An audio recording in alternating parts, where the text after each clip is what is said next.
Hello students, कैसे हो आप सभी लोग। स्वागत है आप सभी का हमारे यूट्यूब चैनल के ऊपर। और आज की इस वीडियो में देखेंगे, जैसे कि आपने थंबनेल में देखा है, अगर ऐसा डायग्राम बेस्ड क्वेश्चन आपको अगर पूछा गया तो आप उसके सवाल कैसे लिखोगे। बहुत सारे स्टूडेंट को पता ही नहीं होता कि ये सवाल आखिर है क्या। बहुत सारे स्टूडेंट को समझ में ही नहीं आता ये सवाल में पूछा क्या गया है और क्या लिखना पड़ेगा। देखो, सबसे पहले बताता हूँ आपको, ये जो टाइप का सवाल होता है इसको बोला जाता है पेडिग्री। अब पेडिग्री क्या होता है, ये जो है वो अपने फैमिली की एक डायग्राम होती है। फैमिली को हम एक्सप्लेन करते हैं, हिस्ट्री फैमिली के अंदर वो एक पेडिग्री, ये डिसीज़ के अंदर हम एक्सप्लेन करते हैं। ठीक है, तो इसके अंदर ये जो राउंड है, सर्कल है, तो उसको क्या बोला जाता है। जो डबल सर्कल है उसको क्या बोला जाता है। जो स्क्वायर है वो क्या है। जो कंप्लीट स्क्वायर जो है, फिल है, कंप्लीटली फिल किया हुआ, उसको क्या बोला जाता है। सारे क्लियर जो है आपके कन्फ्यूजन होंगे इस वीडियो के अंदर, सिर्फ लास्ट तक देखना। देखो, सबसे पहले शुरू करते हैं। जो ऐसे राउंड है ना, सिंपल में राउंड, वो होती है हमारी फीमेल। कौन होते हैं? फीमेल होती है। ओके, उसके बाद जो स्क्वायर होता है, यहाँ पे इसको इरेज करता हूँ। जो यहाँ पे स्क्वायर होता है ना, वो होता है मेल। कौन होता है? वो होता है मेल। समझ में आ रहा है? यस सर, वो होता है मेल। अगर समझ लो ये जो सर्कल अगर ऐसा डार्क भरा हुआ है, कंप्लीटली फिल है, तो वो है फीमेल, जिसको डिसीज है। ठीक है, डिसीज फीमेल, जिसको डिसीज है। नॉर्मल है क्या? नहीं। और उसके तरह ही अगर वो स्क्वायर अगर फिल में है तो वो समझ लो मेल है, लेकिन वो मेल भी डिसीज है। उसको मेल नॉर्मल है क्या? वो नहीं, मेल के अंदर भी क्या है? डिसीज है। तो ये बात आपको क्या करनी पड़ेगी? समझनी पड़ेगी। उसके बाद अगेन एक लास्ट वाली पॉसिबिलिटी बचती है, जो वो है कि जिसके अंदर एक सर्कल है और बीच में अगेन थोड़ा सा स्पॉट है, तो ये होती है फीमेल। कौन होती है? ये फीमेल होती है। समझ में आ रहा है? दिख रहा है? यस, फीमेल होती है।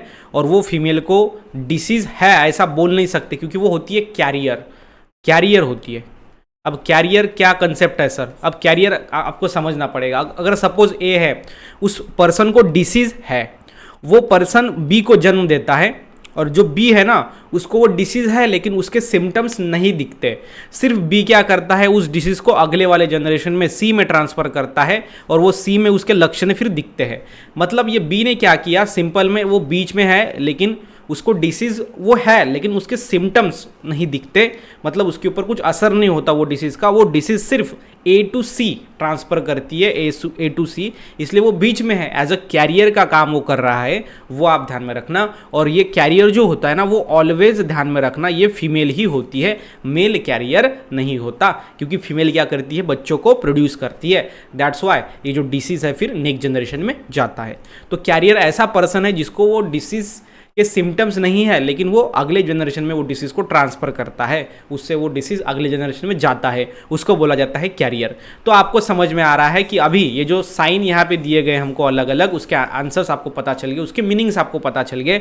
नॉर्मल फीमेल किसको बोलते हैं? मेल, नॉर्मल मेल, डिसीज वाला मेल, डिसीज वाली फीमेल एंड कैरियर फीमेल। तो अभी अगर ये डायग्राम को हम जूम करेंगे तो आपको पता चलेगा कि ये डायग्राम के अंदर क्या बोला है।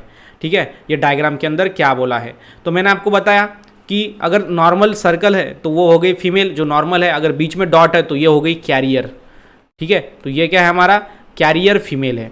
तो जब कैरियर फीमेल और ये मेल है, मेल लेकिन डॉट डॉट में है, मतलब पूरा कंप्लीट फील है, तो ये डिसीज है। इसको डिसीज है ना, नॉर्मल मेल है क्या? नहीं। तो ये है डिसीज वाला मेल। ठीक है, डिसीज वाला मेल। अब कैरियर फीमेल है और डिसीज मेल है, ये दोनों को जब कैरी किया, ये दोनों ने जब मैरिज किया, क्या किया? मैरिज किया, तो ये दोनों से जो नेक्स्ट जनरेशन हमको मिली, उसमें से एक मिला नॉर्मल मेल। ठीक है, नॉर्मल मेल। दूसरा मिला हमको कैरियर फीमेल। क्या मिला? कैरियर फीमेल, ध्यान में रखना। तीसरी जो इंडिविजुअल हमको मिला, बच्चा मिला, वो था हमारा डिसीज फीमेल। ठीक है, जिसको डिसीज है, डिसीज वाला फीमेल। तो ये ध्यान में रखना, डिसीज फीमेल। तो तीन इसने क्या किया? जनरेशन को प्रोड्यूस किया, तीन ऑफस्प्रिंग मिले। उसमें से जो डिसीज फीमेल है, जब हमने नॉर्मल मेल के साथ उसकी शादी कराई या फिर क्रॉस करवा दिया, तो ये है नॉर्मल मेल। तो नॉर्मल मेल के साथ जब क्रॉस किया तो उससे जो दो ऑफस्प्रिंग मिले, उसमें से जो एक ऑफस्प्रिंग है वो है नॉर्मल फीमेल। वो क्या है? नॉर्मल फीमेल है। और जो दूसरा है वो है मेल, लेकिन उसको क्या है? वो डिसीज है। ठीक है, अब ये डिसीज कौन सा है सर? तो ये होता है कलर ब्लाइंडनेस। ठीक है, कलर ब्लाइंडनेस, ये ध्यान में रखना। कलर ब्लाइंडनेस एक ऐसा डिसीज है जिसके अंदर क्या होता है? रेड और ग्रीन, ये दोनों कलर में डिफरेंस नहीं बता सकता वो पर्सन जिसको वो डिसीज है। वो दोनों कलर उसे ग्रे दिखाई देते हैं, ग्रे कलर के। ठीक है, तो ये टाइप का जो पेडिग्री है, ये टाइप का ट्रांसमिशन जो है डिसीज का, वो कलर ब्लाइंड के अंदर देखा जाता है।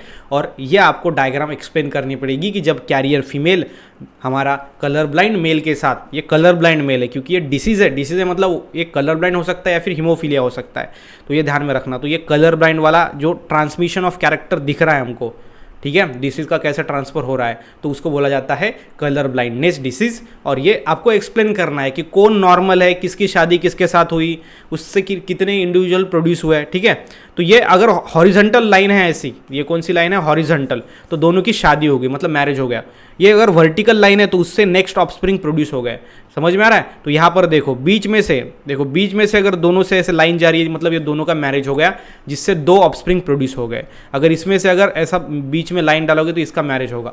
तो ये आपको ध्यान में रखना है, ये डायग्राम आपको समझनी पड़ेगी। और मुझे लगता है कि आपको ये डायग्राम समझ में आई है, कैसे है और क्या है। तो अगर ऐसा क्वेश्चन आया तो आपको 2 पूछा जाएगा कि सबसे पहले तो वो डिसीज़ का नाम, और दूसरी बात कि कौन किसके साथ मैरिज हुआ है, क्या प्रोड्यूस हुआ है, कौन से जनरेशन प्रोड्यूस हुआ है, कौन से ऑफस्प्रिंग प्रोड्यूस हुए हैं, वो बताने पड़ेंगे। आई होप कि आपको ये पूरा जो डायग्राम बेस, पेडिग्री बेस अगर क्वेश्चन आया तो आप उसको सॉल्व कर सकते हो। इसी के साथ ही साथ मिलते हैं नेक्स्ट वीडियो में, तब तक के लिए stay happy, stay motivate. Thank you so much.